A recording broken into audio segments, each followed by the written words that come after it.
I'm on vacation at this gorgeous cabin. Okay, let's do a reading. Ooh, a lot of feelings in the body. I don't even know how to label this feeling.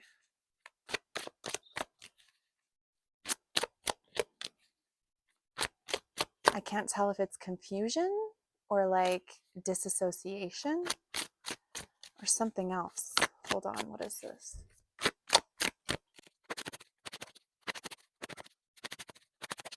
I don't know if this collective, have you ever watched True Blood? Okay, when Tara from that show goes to get an exorcism, but it's like a fake exorcism, but she ends up having like a spiritual experience during it, where she drinks this stuff that makes her hallucinate and she sees the child version of herself. And like, it's almost like the shadow version of herself. And then she's like forced to sacrifice this past version of herself, this shadow version of herself. That's what I keep seeing when I look off into these trees, is that scene from that show, True Blood, when she's getting that exorcism and she sees that shadow side of herself and she has to like, ooh, I just got chills. Yeah. Maybe that feeling I was feeling is disassociation, in the sense of like disassociating from like some type of shadow aspect within the self. There's like, you're ignoring something important here.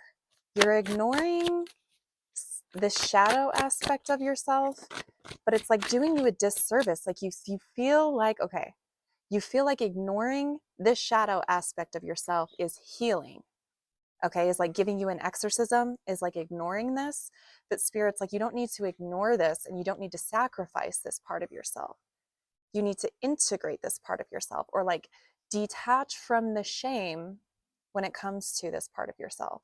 There's shame when it comes to a shadow aspect that you hold. And I feel like you're viewing this in the wrong way. Two of Cups. Ooh, yeah, like divine union within self, integrating the shadow and the light, the Empress on the bottom of the deck. I feel like there's a gift of yours that you hold within a shadow aspect of yourself, the Moon. You're being called to start the journey of divine union within self. And that journey involves going into the shadow aspects of yourself, the parts that you have been ignoring, the things that you are ashamed of, or you have been made to feel ashamed of due to the way you were brought up. And there's a need to look at those and not look at those as something that needs to be like killed off, and not look at those as something that needs to like die off, but find the power within those shadow aspects. Because I promise you, the things that bring you the most shame are the portals to your most potential, like to your highest potential. Okay, in learning how to use your shadow aspects in a healthy way. Okay, maybe you're a really passionate person who runs off raw emotion. Okay, and you're like, I hate this about myself. I hate that I'm so sensitive. I hate that I'm so reactive.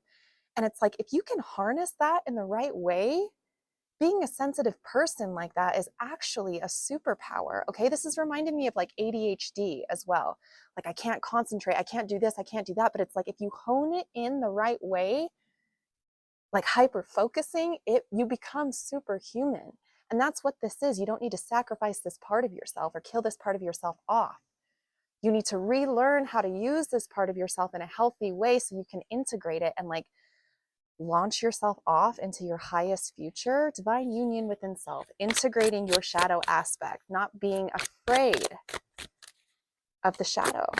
You're being invited on a journey into the dark. Oh, this collective, you could be getting some signs that a certain dark goddess could be around you. I feel like dark goddess energy is around you for sure, especially with seeing the Empress on the bottom of the deck. Do you have signs of someone like Lilith, Persephone, the Morrigan, Hecate, okay? Isis. Four of Swords, to do some healing, on these parts of yourself. You have to go into the dark to do it, okay?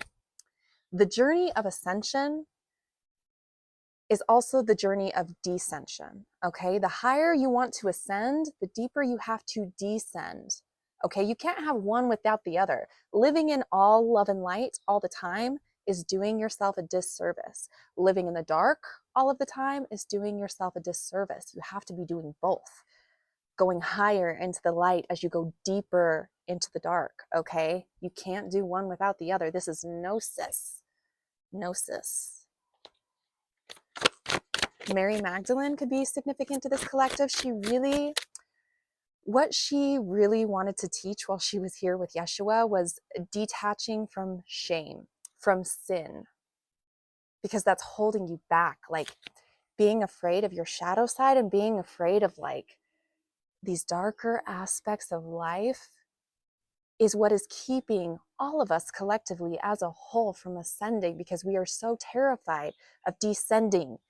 Because in the descension, it's work. As you descend, you have these shadow aspects that come out that you have to face, and you have to figure out how to stop using them in a toxic way and how to start integrating them. So again, you can use them as power portals. Scarab beetles could be significant.